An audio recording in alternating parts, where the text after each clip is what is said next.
Hello, group 4. So some interesting thing happened when I was getting ready to record for you guys, and that I got probably the first, 5 or 10 minutes in, and then the battery died. So I am having to start over, but through the process, it ends up being somewhat later than I originally intended to do this, because I just got really energetically drained after that. A couple days went by, and I wasn't able to get back to it. So I am going to assume at this point that the way that reading was going is it wasn't right. So I had to discard the first part. So we're just going to start completely over. Now you guys selected the hematite, and we have the sun. We have Tinkerbell, we have the heart with mom, and then we have a heart that says, I love you to the, a moon, that's probably significant somewhere. I love you to the moon and back. Actually, if you look at Tinkerbell's wings, her wings are like a heart. That's interesting, okay. Yeah, so sometimes things come out when we get going with this. So we're going to start out by looking at what your primary issue is, or that you're dealing with now, and what do you need to recognize about yourself that needs to heal. Now, one of the things about your reading that came out interestingly is that there were actually 2 of the alchemy cards that came out. So the first one was the sun. Okay, I'm going to put that right there. I can get it to stand up. The second one, though, believe it or not, the moon. So when I initially started the reading, I was looking at the fact that you have a good dose of both more masculine-based energies and feminine-based energies within you at this point that you're trying to work on and balancing. But in retrospect, what I'm getting now, and something that popped in after, is that while you do have strong masculine energy, which is always represented by the sun, and strong feminine energy, which is represented by the moon, the issue at hand is that you have strong doses of both, but you're having a struggle with integrating them in a way that makes sense to you, okay? And when we think of the sun, we get into habits, because, some of this is cultural programming, and it's societal programming and that kind of thing. We get into the habit of looking at things in terms of light and dark. And when we talk about light and dark, then we start talking about what's good and bad. And there's no association between light and dark and good and bad. All of that's all literary device, okay? Now, that's not to say that it doesn't make for great metaphor and great imagery in a really good story or poem. It does. But for the purposes of understanding yourself, there is light and there is dark. And these are energies. And what that really starts to look at as understanding the vibrations. Now, this doesn't mean that masculine energy, which is typically associated with the solar plexus chakra, so that's right at your navel, and it is, the description of the solar plexus is like a glowing sun, a vibrating sun, and it's really about taking action and your motivation, and you're feeling secure in yourself and feeling confident, and making your move, taking your step into the world. And that's also why typically it's associated as masculine energy, because the solar plexus is the seat of that. And those types of traits that I just mentioned are typically associated with the masculine archetype. Now, I am not talking, let's be really clear before we get farther into this. This doesn't have anything to do with gender, all right? Right now, gender is kind of an ugly word, I think. People are getting nasty about it. This has nothing to do with your gender. So this is not a This is not about looking at your body or looking in the mirror or looking at yourself within and seeing what you resonate with. It has nothing to do with that. These are just frequencies, okay? Vibrational frequencies. And since the solar plexus is what it is, it vibrates at a higher frequency. When it's working well, it vibrates at a higher frequency, but not higher than the heart, not higher than the throat, not higher than the third eye, and not higher than the crown. Okay, so you just have to keep it in perspective. But it's the chakra of action. Do. Go forth and do. Take action.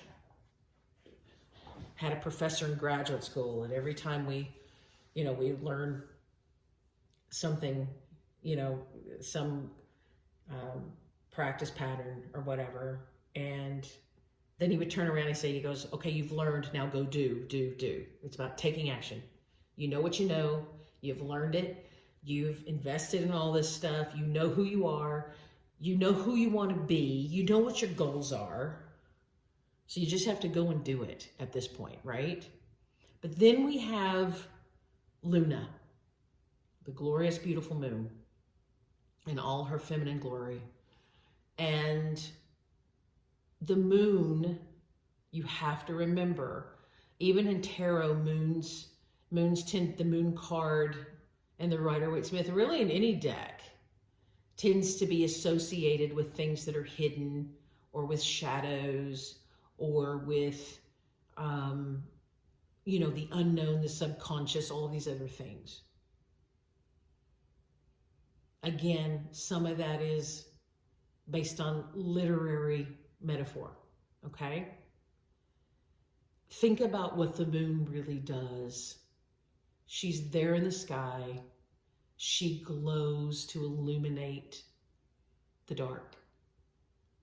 And when she's full, she really illuminates the dark, even though that illumination is caused scientifically or astronomically or whatever you want to do it physically, because it's a reflection of the light of the sun on the opposite side of the earth. It doesn't matter that she's glowing because she's reflecting the sun's energy, kind of like a mirror. The point is that she's glowing to still provide a light in the dark. And feminine energy is a lot like that. Remember, feminine energy is associated with the High Priestess. And in this case, this card is a 2, just like the High Priestess is. So it's associated with the High Priestess, which is about intuition, which is about being able to use your intuitive self, your subconscious gifts, your subconscious memory, to be able to see, and I'm using see in quotes, okay? Here, the air quotes, right? To be able to see where to go next. But the other beautiful thing about the moon and feminine energy is that as the moon changes, the sun is always a big ball of light, right? But the moon changes depending on where the sun is. Sometimes she is a waxing crescent. Sometimes she is full. Sometimes she's a waning crescent. Sometimes she's dark. And when she's dark, it doesn't mean that she's bad or negative or any of those other things. It means that she's cycling through her energy fields. And that's the way feminine energy tends to work. Okay? Now there's obvious components of that are reflected on the biology of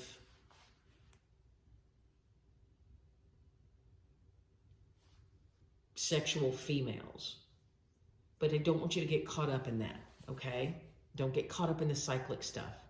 Just get caught up in the idea that you have the sun that is in your face take action, you see everything, you can do this, you're pumped, you've got this, move forward. And then you've got the beautiful subtlety of this glorious moon that talks about there's more to this than that. So it's really talking about taking action with discernment. When you get something, an offer, when you get a chance to do something, it's not about being indecisive, which is where this can go. When these energy fields are out of balance within us all, that's where it can go as indecisive. Because this solar plexus energy wants to take, I want to take charge, I want to do it, I want to do it, I want to do it. And then you've got this glorious subconscious moon energy that goes, ooh, wait, what if, or, maybe we should think about this because I'm picking up other stuff that we don't see. There's a hint of something else. So it's about moving forward, but doing it with discernment. And it's about finding the balance between those energies. Now, it doesn't mean that they're going to be in perfect harmony every day of the week. There's going to be some days when you are in your face, let's go. And some days when you're more, I'm doing a longer meditation today, or I'm going to daydream for longer today because I feel like there's something within that I need to understand. And that's the beauty of being human right there, having the option. So if you're in a spot where you're spending a lot of time daydreaming and doing your meditations, if you have your own intuitive gifts, your empathic gifts, psychic gifts, whatever you want to call them, just understand that that's all beautiful stuff, but you get to a point where you need to turn all of that introspection and all of that information that you've gleaned on what's hidden or obscured or what's lying in the shadows, you need to turn that into something actionable in order to move forward in your life. Likewise, if you are Action Jackson, go, go, go, go, go, I got this, I'm confident, I'm doing this, and you do it at the expense of not finding introspection, of not finding moments to listen to what's going on within, to that beautiful inner voice that we have, then you can completely run roughshod over that inner voice and you'll miss cues that you're getting from the universe, from spirit, from your own subconscious. And our subconscious is vast. Carl Jung talked about the collective unconscious, but a lot of that bleeds over into metaphors and archetypes that we see consciously in the world, like these two. It also has to do with, it bleeds into that subconscious where we pick up on it in intuitive and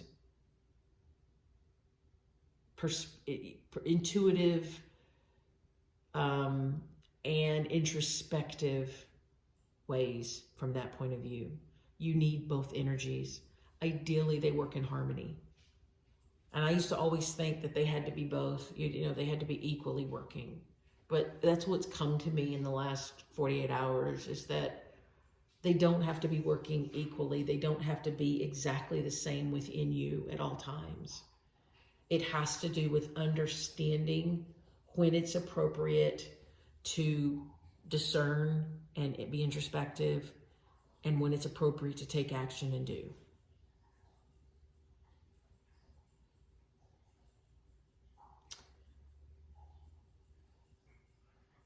There's nothing wrong with who you are.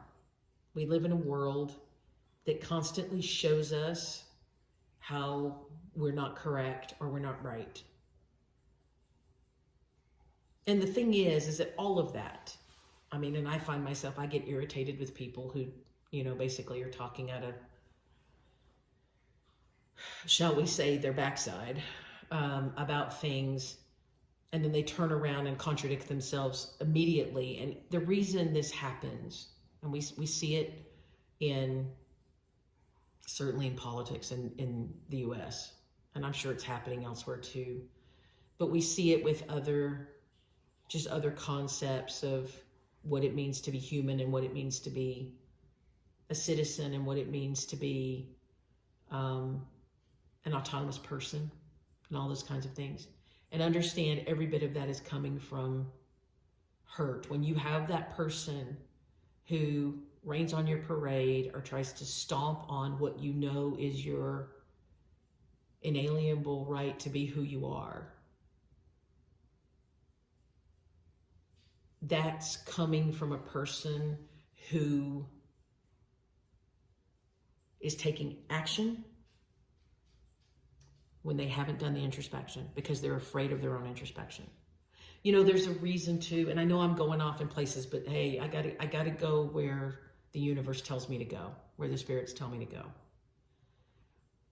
A lot of times in the past, you know, people will ask the question, and we're coming back to literature. So obviously literature fits in here for some of you. There's something about literature, whether that means that you like books and you read a lot, or you have degrees in literature, or you're meant to write a book, or whatever. I don't know what it is. And that's you're going to know if that's you.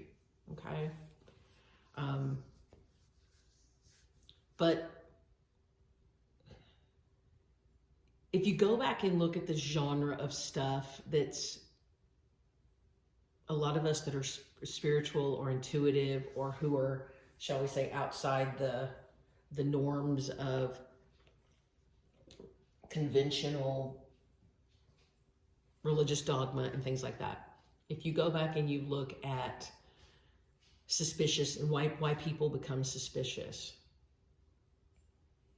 and if you think about all of the things, whether somebody was labeled as a witch or somebody's labeled as a vampire, or this whole suspicion around bats and black cats and all of these other things. I mean, a cat is a cat is a cat. Cats are very spiritual. You know, it's said that cats have half of themselves in this world and half of themselves in the other, in the spirit world. And since I'm a little like that my whole life, I kind of understand that. But if you wonder why all of these associations became what they have, why they show up in literature as negative things, or the occult. Occult only means hidden. That's all that word means. Pagan means on the outside. That's all it means. But these words have been co-opted to mean other things, to be judgments and to invoke fear in the masses. But the reason, if you look at all of those things, where I'm going with this, and this isn't a lesson in religion or politics, I promise. But when you look at all of those things, they kind of, the words, things that go bump in the night, sums them up. All of those beings, whether they are real or unreal, not real, whether they are literary devices, or they're based on actual practices from the past, or they're based on true practices that can persist today. We're not going to debate any of that, okay? But the reason they were labeled and continue to be used in genres of literature and filmmaking and television shows that are about the forbidden, whether that's the horror genre, or if it's, you know, stuff that tends to get over-sexualized or whatever. The reason the thing that they all have in common is that they're associated with night. Now, why is that?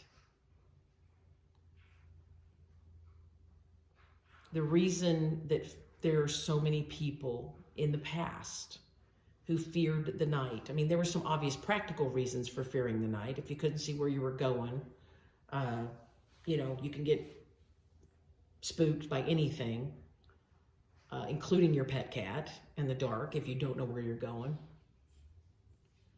But that all comes back to this idea of Luna, things that are hidden in the shadows.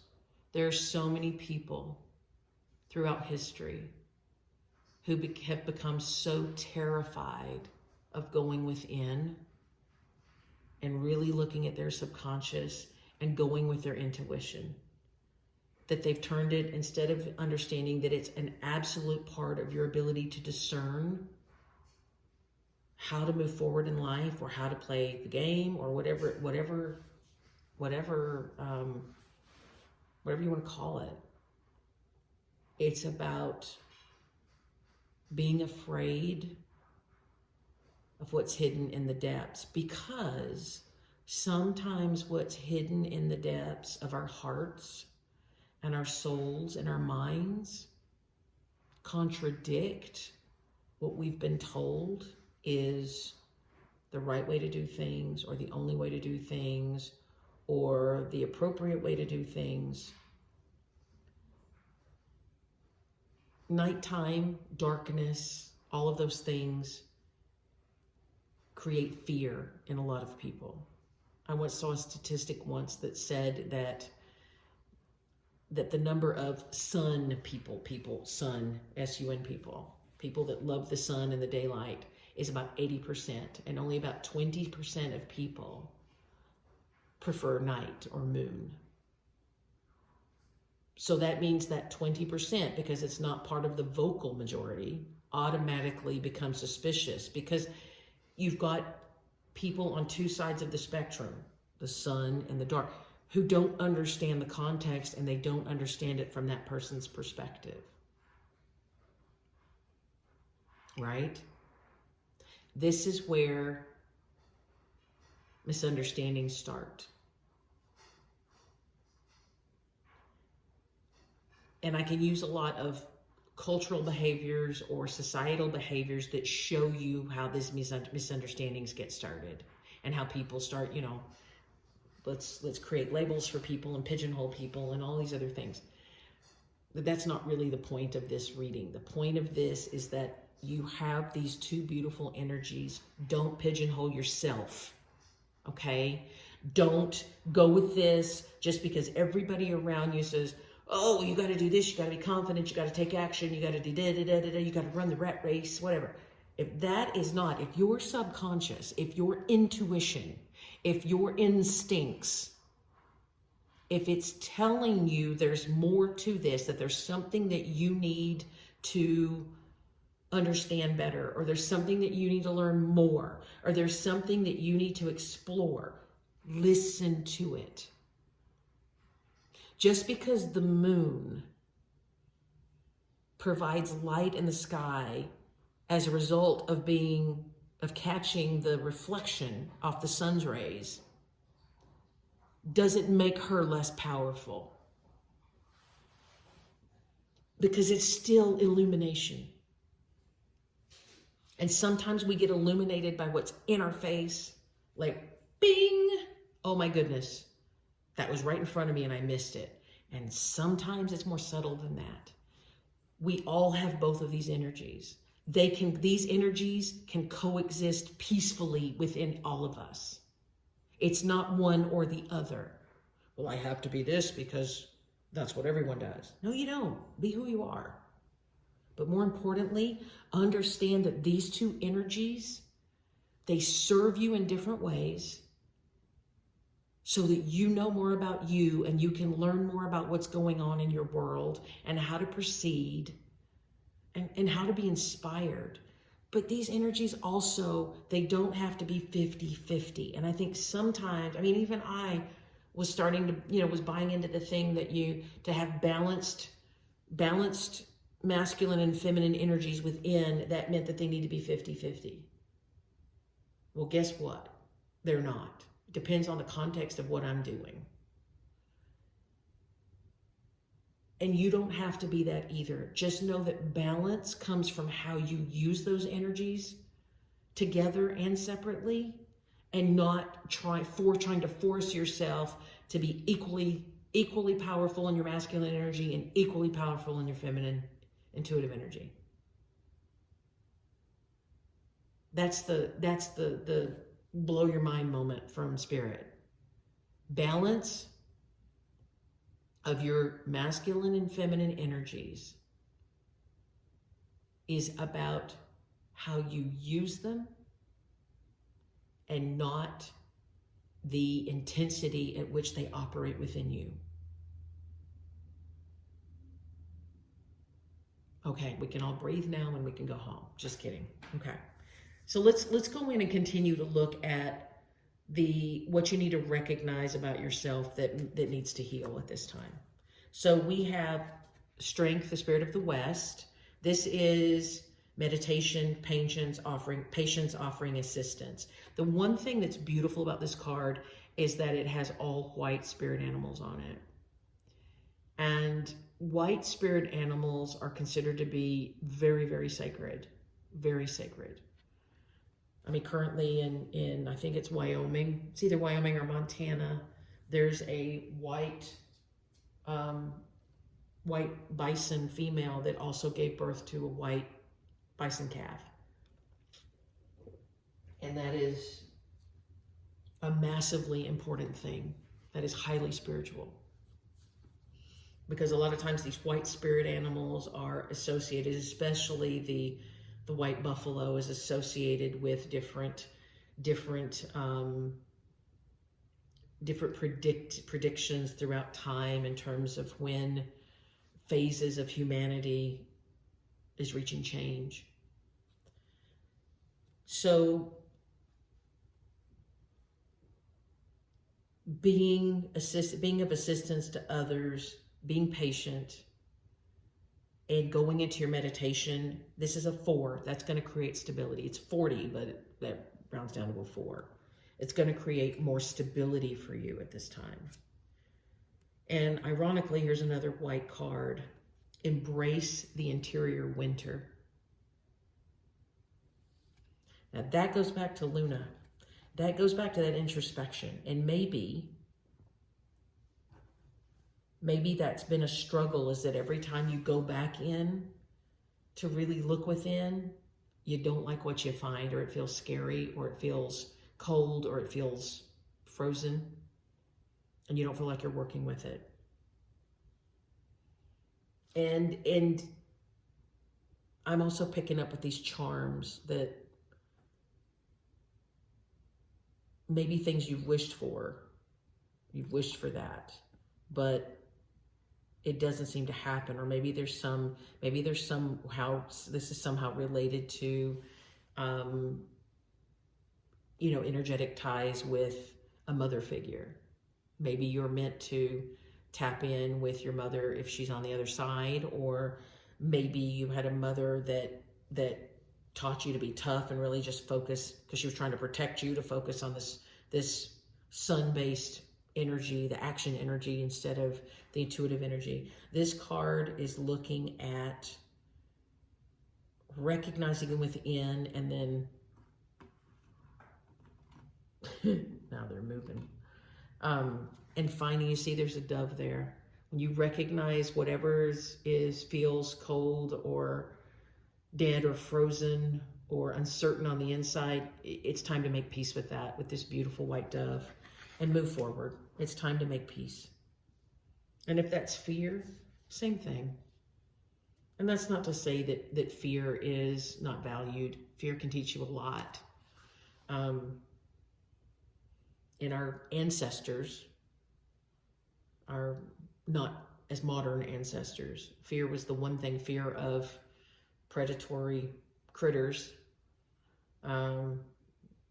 is what kept them alive. They had a respective help. They realized that the big saber-toothed tiger was not the house cat, right?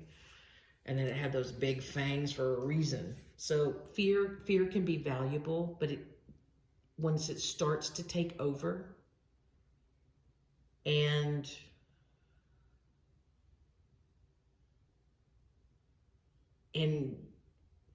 becomes the thing that you constantly focus on, then you start, this is where this internal deep freeze starts to happen. We get paralyzed. Likewise, we have the horned cactus, resourcefulness.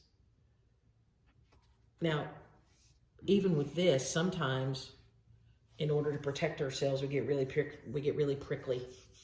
We put up the barriers that are The boundaries, we say, I'm establishing boundaries. Boundaries are great for someone who overgives and is, overly empathetic and constantly does it to a point where other people, step on them, doormat them, whatever you want to do. But sometimes putting out the pricklies and the prickly boundaries to keep people away, you have to start to ask yourself, is it because I am in this place of the white spirit animals where I'm really working on introspection and patience so that I can offer assistance, or is it because I'm in the deep freeze? And if you're in the deep freeze, then something needs to heal, okay? And whether you work with a mental health professional, counseling professional, whatever, or it's just introspective work that you're doing on your own, that's an awareness you need to have. And if whatever you're doing isn't working and you're still stuck in that inner deep freeze, it's time to get some additional assistance with that. We put up boundaries in different ways. We can put up boundaries by being fierce. I mean, look at the great polar bear there. I think it's meant to be a grizzly because he's not quite white, but look at that. It's that we put up, we show our teeth and our, how powerful we are, and it scare off people when we're not feeling great, or we freeze them out, or we get prickly with them. So these are all things that you need to recognize about yourself in order to be able to heal. So pay attention when you're having interactions with people that push your buttons, or people who have similar triggers that you have, and they constantly hit the trigger, and then when that kind of stuff happens, your soul is starting to talk to you, your mind is starting to talk to you and says that these things are kind of a problem. Pay attention to when you're interacting with others. Do you immediately put on the deep freeze, or put out the pricklies, or put on your fierce face before you go out and deal with people because you kind of have this fear that they're just going to go there? They're going to push the button? Remember that no is a complete sentence. If there are people in your life that do that to you, you are allowed to say no. If they say, oh, you want to come over and do that? You can say no. And it's okay to say no. And you know what? The word no offers assistance to you, okay? You don't have to justify why you say no. You don't have to make up something dramatic and go, oh, I don't feel well, or blah, blah, blah, blah, blah. You know what? Just say no. I'm not feeling it today. I can't today. There's some other things I need to work on right now. It's okay to say no. You are empowered to say no. Okay? So keep that in mind.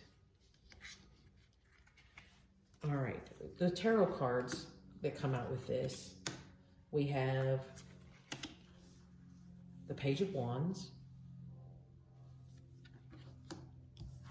We have the King of Wands. We have the Magician. And we have the Two of Wands. So there's lots of fire energy going on right here. And if you are typically of the fire sign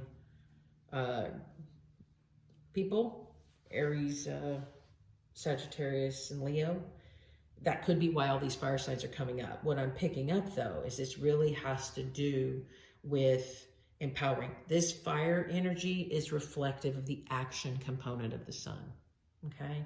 So with the Page of Wands particularly, and the King of Wands, you're looking at, the Page of Wands is really, and this particular one is more about communicating things, like information coming in. And then the King of Wands is really about the perfection of managing all of that beautiful energy. Fire energy creates. It creates up to a point, and then it will start to destroy. So we have to look at where it's working for you. Do you have that energetic self-mastery? that is the action, the passion, the movement, right? And then you've got this information. So there could be a message coming in that sort of acts as a trigger. But you've got energetic, you've got to find that energetic mastery in the King of Wands to balance some of that out. And I think this, the more I'm picking up, looking at this one, it's like, this is trigger, trigger, trigger, trigger, trigger. Your goal is to not be in these defense mechanisms. It's to be assertive about it, but you don't have to be ugly. Remember, fire creates, fire warms. When you move over to the toxic aspects of fire, it can burn everything to the ground, okay? So understand that it's about being self-assured and knowing what works for you and what doesn't. And if you have that triggering, those triggering people in your world, most of us do, this is when you start to set the kind of boundaries and be the confident person that you were always meant to be. And that's working with your sun energy, okay? With that solar plexus action. The magician, on the other hand, he's the creator. This is your manifester, your use of magic and controlling all of the elements, earth, air, fire, and water. You also see here, there's also a snake down below. Snakes are really they're about time, they're about wisdom, they also are about the movement of wisdom across time, right? Okay, so you're growing and learning and adapting. And when you manifest, manifesting is working with these two in combination, getting the inspiration point from your within or from spirit, however you want to call it, and then taking action with that sun energy. But one of the other things that you need to be aware of is that this Two of Wands really comes down to indecisiveness. You see, he's got his foot tied to this post and he's got his wrist tied to that post. He could go either way. So just understand that decisive part of it, making decisions, requires both of these elements. You are tied to the moon. You are tied to the sun, right? You're tied to your masculine energy. You're tied to your feminine energy as well.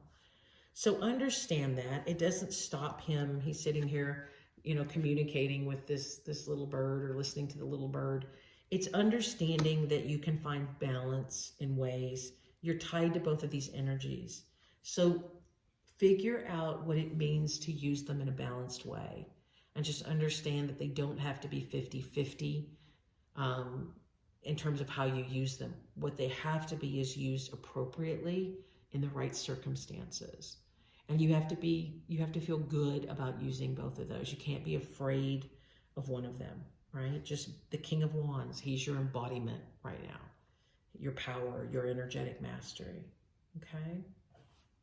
All right, the next thing is, what will be the best action for me to take to heal these things? We have Intikana, the child of the light. So what's beautiful about this, you see, she's holding an athame or a wand, really a wand probably, that's tapping in. It's tapping into the universe. You have the moon present. You also have the sunlight present as well. So she's tapping in to those energies where they're balanced. In this case, she's tapping into the sun energy a little more because it's ready to take action. The child of the light, a 33. 33s break down into 6s. This is about it's reciprocity or equal giving and receiving, right? Some of us tend to overgive, hoping to get, when in fact what we need to be is open in order to receive while we give, okay? There's also the butterfly. Butterflies are about transformation. You have the cycles of the moon, the full moon, releasing. You see how she's just gloriously tapping into all of that universal energy. There's also the dream catcher, which is that reflects, the dream catcher reflects the night, the active, finding what's active within, the information that you filter in from your dreams, from the universe, from your psyche. And then this butterfly is the transformation that comes from all of that information. So this is about, again, it just goes back and reinforces this beautiful stuff with sun and moon, is that these energies are within you and they are mega creative. I mean, she's doing the same way. She's doing the same thing with her wand that the magician is. See, they both have them pointed up. The difference is she's surrendering to it and he's mastering control of it. So this is more of the sun-oriented stuff.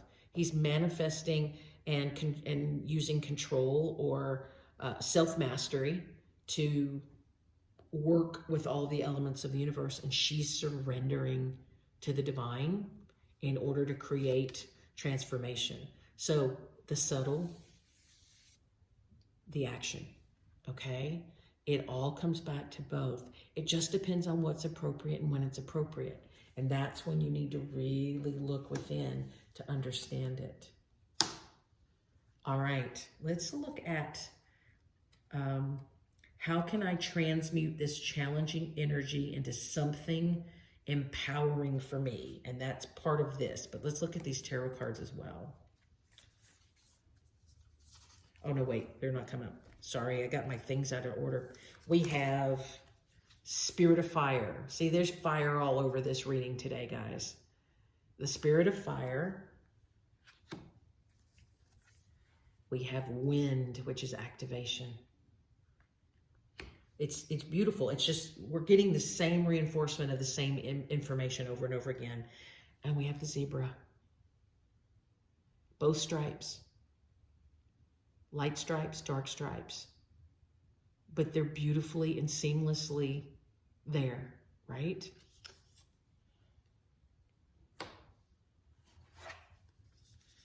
All right, tarot cards.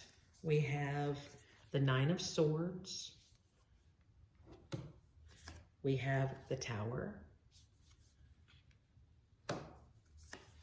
We have the Ace of Swords. And we have the Ten of Swords. All right, so they're immediately telling me to switch these, okay? So we're talking about using this combination, this fire, this burning within to understand, but doing it in a way that's balanced, activating, and moving forward. Nine of Swords is really about overthinking. It's a lot of times it's the card of stress. When you see this in a typical Rider-Waite deck, you see the woman sitting in bed holding her head and there's all those swords everywhere. It's like the nightmare card, right? So this is about overthinking it, worrying. It's about the worry action, the over analysis, analysis paralysis, being freaked out on your own dreams. It's just one of those things where we're creating sort of a self-fulfilling prophecy, particularly by overthinking, by overutilizing the mind, okay, by ruminating and doing things like that.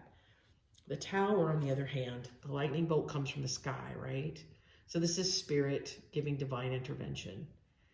And remember, we talked about fire does two things. Fire is the energy of creation. It also is purification. But if it's too much, then it burns things to the ground. So this is just Spirit's way of saying, look, we're going to shake this up for you.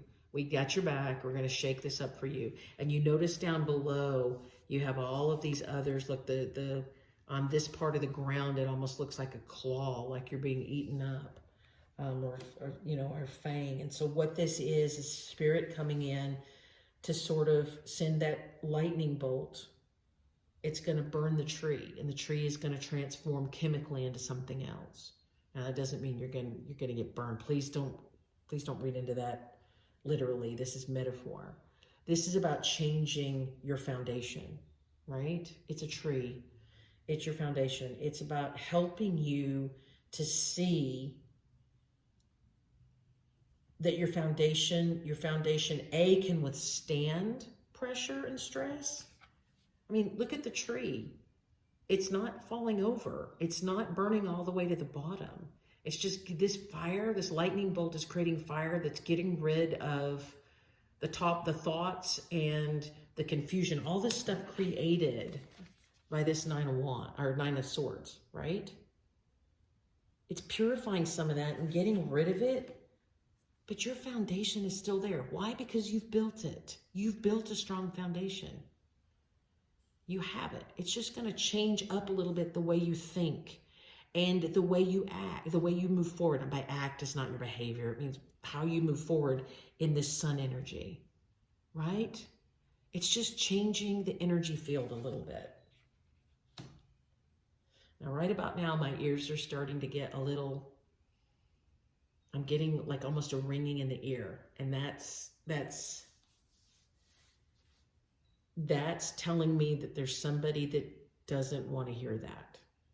Okay? That they don't want to hear about transforming the way they do things.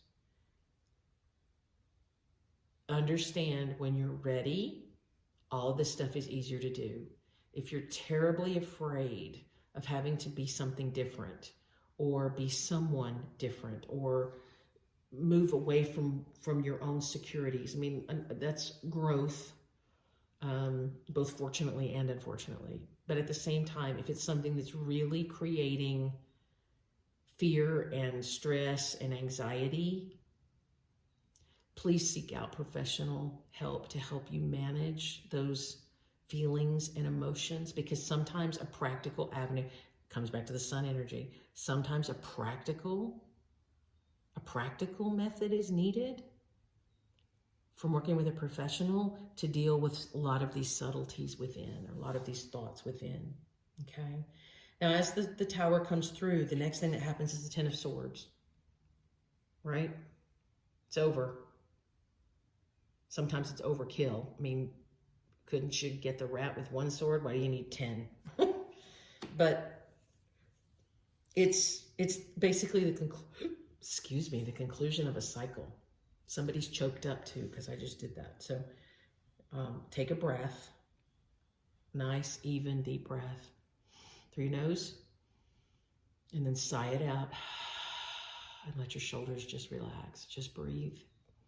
Breathe. This is not meant to be earth-shattering. It's not meant to invoke fear. It's just giving you some perspective and then some tools that you need or that you could benefit from to move forward and understanding your path. Spirit doesn't come in to try to freak you out. No, they don't. I mean, usually, right? But this is all meant on how you receive it. Just receive the information and keep moving through your meditation and calming, because look what happens now. This beautiful black sun has the Ace of Swords, or swan has the Ace of Swords. I said black sun too. That means something to someone, right? Black hole sun, won't you come and wash away the rain? Yeah, that's for somebody. That means something to somebody. You've got this beautiful black swan holding the sword of truth, the new beginning, the new start, powerfully. Look how powerful the swan is. He's confident. He's ready to go. This is about moving through a cycle. You've done the hard work. Allow Spirit to help you with the last little bit of the clearing, and then you're done. You move on, right? Which ancestors, deities, or beings are helping me? The honeybee, summer, back to joy and light. Well, that is a good thing. You know, honeybees are often associated with royalty, because honeybees kind of are in the embodiment of this idea of what used to be called divine right, but for monarchs, that's what gave them the God-given right to rule. But it's really about the wisdom that comes in. Honeybees work tirelessly together, and they work beautifully. And they do support their queen. They have to have a queen to keep the balance. She's the feminine energy, right? And then all the little drones, the little workers, they're all masculine. So they have to keep, it's a way of keeping the balance and things. But the most beautiful part of this is that the honeybee is bask in joy and light. Your juju's coming back. You're getting back to joy and light. And that's coming with you. We're almost at the solstice next week. And the solstice, I think it's the 21st, the solstice heralds the beginning of summer. The beginning of it is the summer solstice. So it's coming up to lead us into summer. The next few months as you move into summer, bask in your joy, bask in the light. Do your thing. Do what makes you happy. Do what gives you peace. Plug away. Do what you're doing, right? Because that's where we're coming into the new beginning that this Ace of Swords gave us. All right, we also have the Rainmaker. Now this is interesting. It's a number 42, which is again a 6. So that's about that equal giving and receiving. And the Rainmaker, this is a person doing the rain dance. This is calling in the power of the universe. This is cleansing. This is the working with emotion, cleansing with emotion, or cleansing the emotions, but it's also bringing back that nurturing energy of emotion and water back to the earth to keep her balanced while she's in the heat of summer, right? So this is calling you back to balance. Your summer is really about your time to balance out these energies.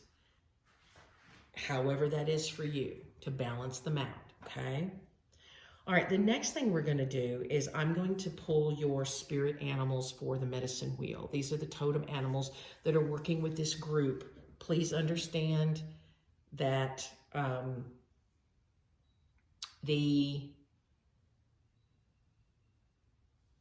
Please understand that these spirit animals may be different for you specifically, but as a whole group, I can only pull as a group, okay? We're going to look at, I'm going to pull out the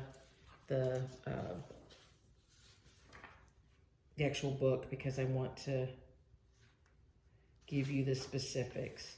So we're going to look at the card of the East, the totem animal of the East.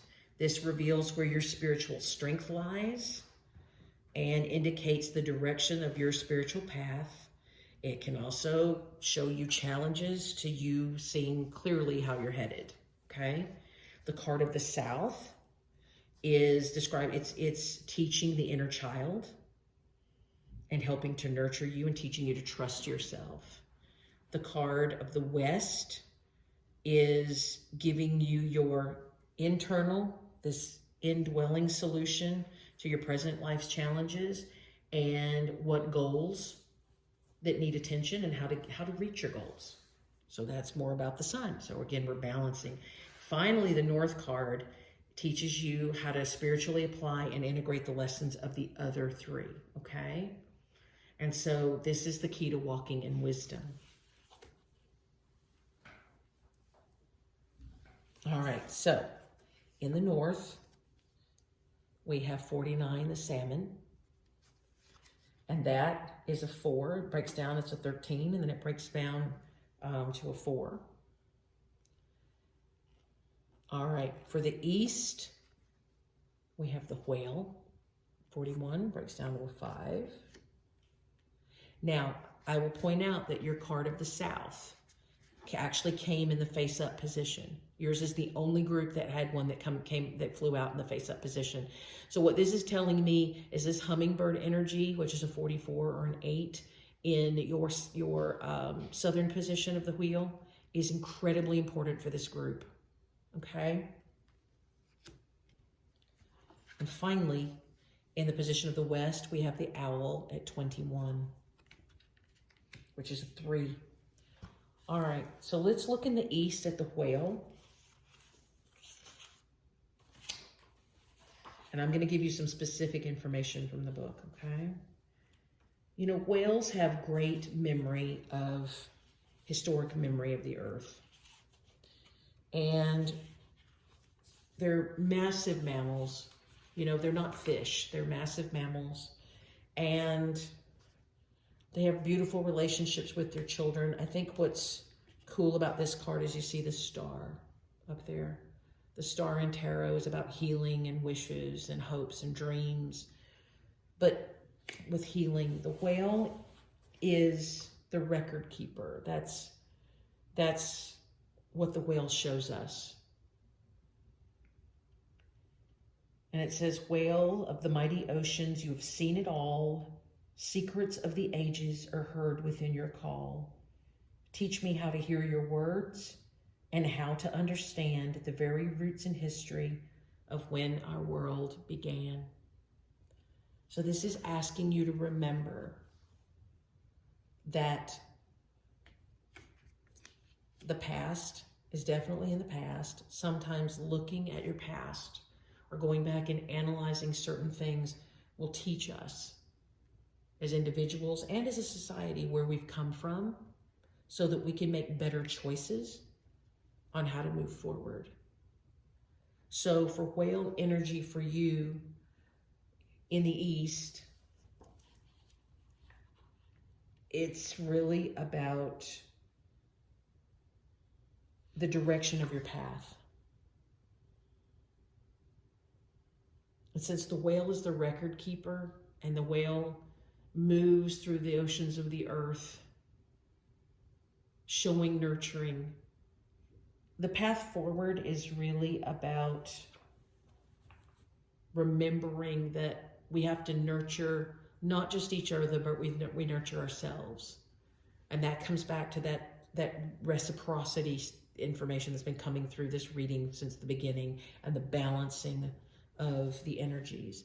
And understand too, if there's a challenge in moving forward to goals, it's maybe taking a look back in your lifetime, finding those things that need healing. They could be things that happened along the way. It could be experiences that maybe you've not rid yourself of yet, but go back and take a look, write it down, and just see, journal on it, see what comes through. And again, if it's something that seems overwhelming, if you know what these issues are and they're overwhelming, please seek medical attention with a behavioral health provider. That's a great, beautiful gift to yourself and a beautiful way to receive. Now, in the place of the South, we have hummingbird. Hummingbirds are about joy. I have hummingbird on my permanent wheel as my feminine energy. Little joyful little sister, nectar you crave, all of the sweetness of the flowers is the love that you gave. And that's what hummingbirds are about. When you're on your path out and about and you see a hummingbird, that's a reminder to you that the universe is sending you little beings of joy to remind you of who you are. And you can apply the joy, because the South House is really about nurturing that inner child. This is where it comes from, love and joy. Understanding that little hummingbird is there to help heal those things. It's hard not to feel joy when you see a hummingbird, because they're so delicate and they're so beautiful, but they're strong.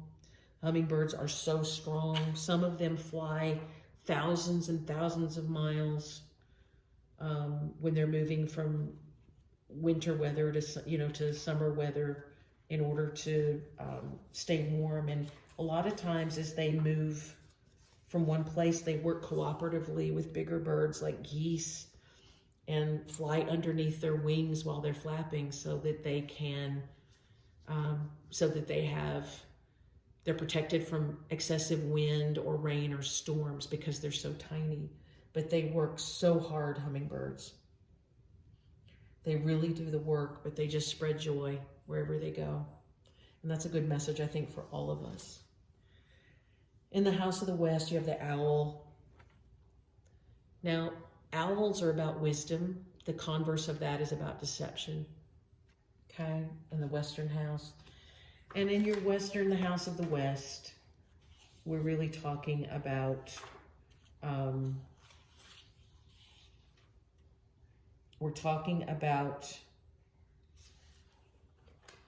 the internal messages that you have that give you solutions, going within, really utilizing that intuitive, introspective energy. And in the case of this, Al can also mean deception. So where are you deceiving yourself, or where are you letting others deceive you? Owl, magic, omens, time and space. Does the truth emerge? Casting out deception, silent flight, sacred medicine, bird. In some cultures, owls are considered omens. In others, it's really about looking at wisdom. It's not unusual to see a lot of cards showing indigenous elders with owl medicine high above their heads, because it is also a lot of wisdom. It is understanding, the ultimate understanding of the dark and the light, of the hidden and the seen. So be thinking about, or be paying attention to, is there an old paradigm within you that is deceiving you into believing stuff that simply isn't true about you? Or do you have others in your world, physical beings in your world, who may do that through shaming, blaming, sarcasm, or other things like that, gaslighting? And if that's the case and you become aware of that, then obviously make good decisions to realize that you're here to receive as much good and love and joy as you give out. And you don't need to overgive to people who treat you that way, hoping that it will change them, because it will not change them. They can only change by doing their own introspection about their own fears and their own worries and their own concerns. So go within and take a look and see where you might be deceiving yourself, or you might be getting deception from others.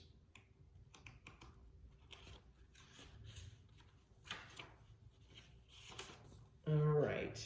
The last one that you have in the House of the North is where you integrate these energies together and move forth with sort of assimilating all that information and helping yourself to create that discernment, right? Hang on just one second. Let's see.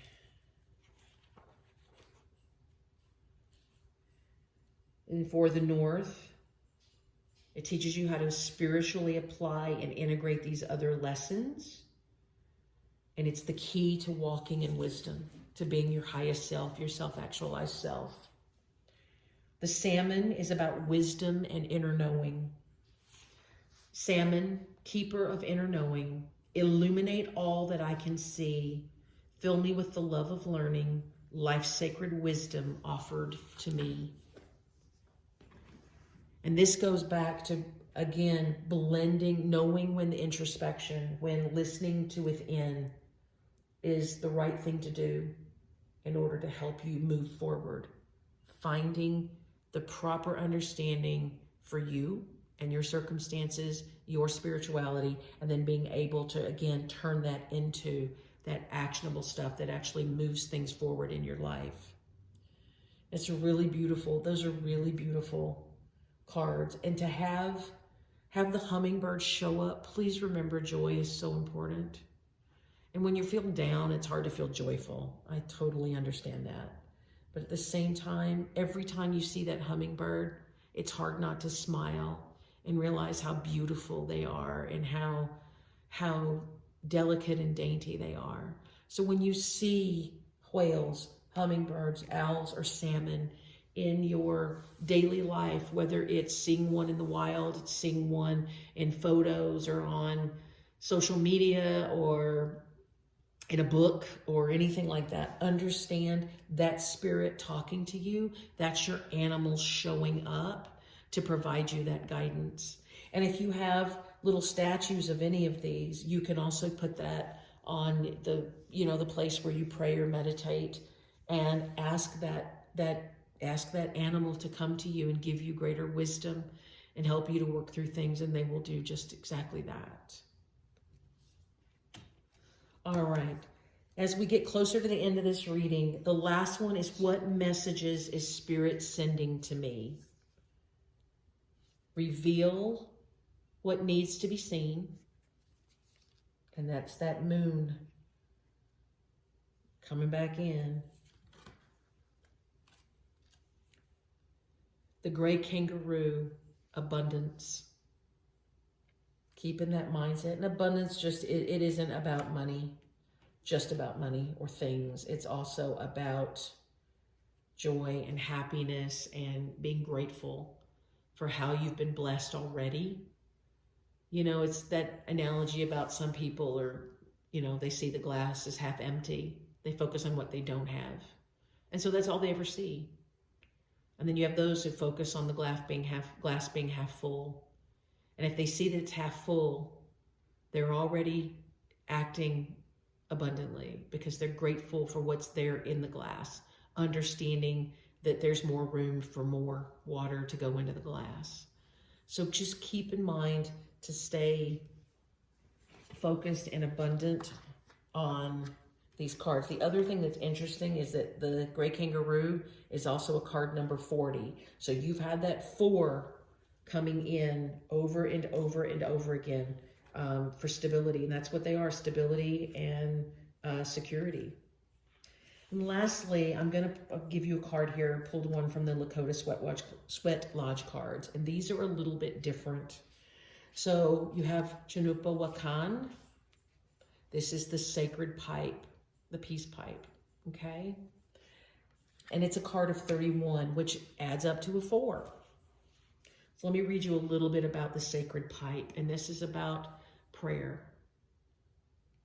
It's about connecting with the divine. If you call that meditation or contemplation or introspection, all of those things apply. How can I tell you of this gift of gifts? It is a thing beyond words, a promise and a way to know. From the Creator it comes to you.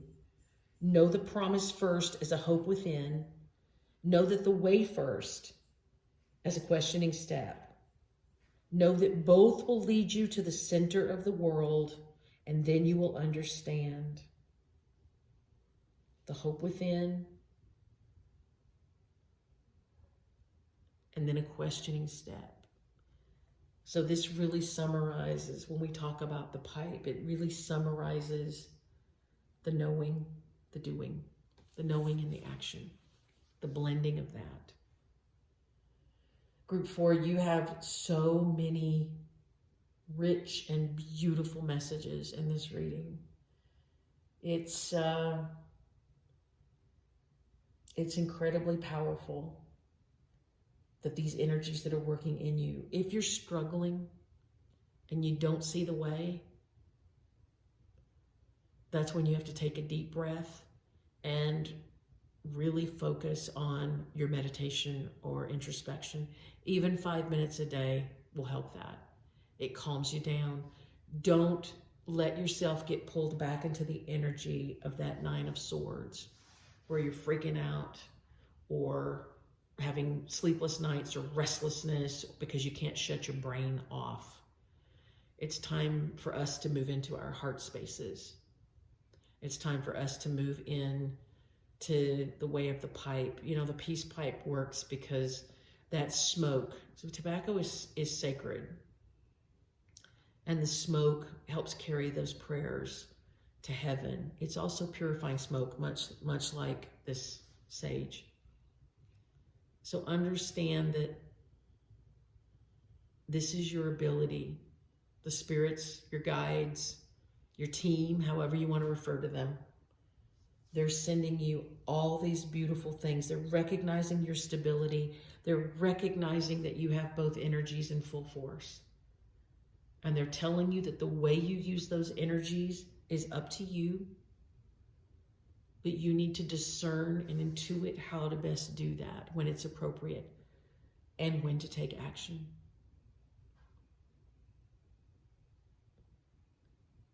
They're wonderful, beautiful things here, group 4. I hope you've enjoyed this reading today. Thank you so much for stopping by the channel. If these messages resonate with you, please like, subscribe. It just helps me get messages out to everybody else who needs to hear these same types of things. We're at a point in time where we can really influence the societies and the people of the earth to move into a more positive mindset, or to stay hung up on what isn't working or what's negative or all these other things. And the time is really about now, about moving us all forward into a more positive, wondrous place that this beautiful earth can be. So please like and subscribe, and certainly make comments if you enjoy this type of reading. Let me know. I'll be doing other different styles of readings in addition to the weeklies and the monthlies, and the monthlies are based on elements. But if you really like this shamanic type reading, please let me know in the comments, and that just gives me some guidance on what the things you'd like to hear or know about. Thanks again so very much. I wish you peace and blessings moving forward, and I will see you again in the next reading. Bye-bye.